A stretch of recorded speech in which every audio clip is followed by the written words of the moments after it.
From the 1011 Now streaming studio, this is 1011's Morning Pulse. Sponsored by Murray Roofing.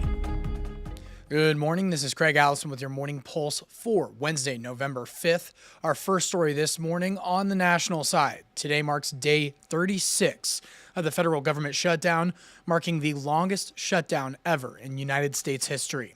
A small group of lawmakers say they've got momentum on a plan to end the standoff. It wouldn't give Democrats the extension of subsidies under the Affordable Care Act that they're holding out for, but it would give them a standalone vote on the matter. It could be a tough sell, though, for some, because there's no guarantee the vote would pass the Senate. Second story, and bringing things back to Nebraska, Nebraska State Senator Dan McKeon from Amherst is changing his tune after a recent allegation accused him of groping a woman at a party this spring. McKeon is sharing another statement saying, quote, "I have taken responsibility for attempting humor in the wrong moment and tone. I am sorry for that, but I did not engage in sexual misconduct, much less public lewd fondling or caressing." Adding, quote, "Most of my constituents enjoy my sense of humor," end quote. Senator is facing calls to resign, including from Governor Pillen. Your third story, and in our crime tracker this morning, police have arrested a 17-year-old who they say is connected to a pair of stabbings on Halloween.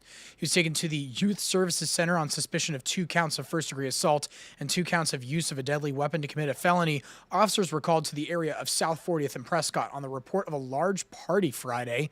According to police, the suspect and a 17-year-old victim were fighting when the victim was stabbed multiple times. A 15-year-old was also hurt, but all injuries were non-life-threatening. Your fourth story, a rollover crash in Gage County yesterday morning sent one man to the hospital after officials say one vehicle ran a stop sign. Deputies responded to the intersection of 6th Street and Highway 77 in Cortland. They say a 16-year-old driver ran a stop sign on 6th Street, hitting a southbound SUV. The driver of the SUV swerved, trying to avoid the other car, but he was hit, spun, and rolled several times. He was taken to Bryan West in Lincoln to be treated. Deputies say he was not wearing a seatbelt and admitted to speeding, but alcohol is not believed to have been a factor. The teen driver was uninjured and cited for failure to yield and a stop sign violation. And wrapping things up with your final story this morning, it's another day of Our Town Beatrice on Pure, Nebraska this morning. And we're learning about the Beatrice Community Players. It's a performing arts organization now celebrating 5 decades of bringing high-quality theater to town. Founded in 1975, the Community Players offer a wide range of productions, including the North American premiere of Quiz in February. Discussions of a possible new facility are in the very early stages, but you can find more about this story later this morning on Pure Nebraska.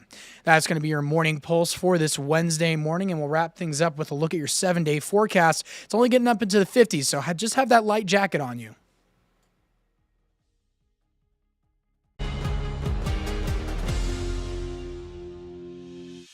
You've been listening to 1011's Morning Pulse. Watch, listen, stream on the 1011 Now app, on YouTube, or wherever you get your podcasts. Sponsored by Murray Roofing.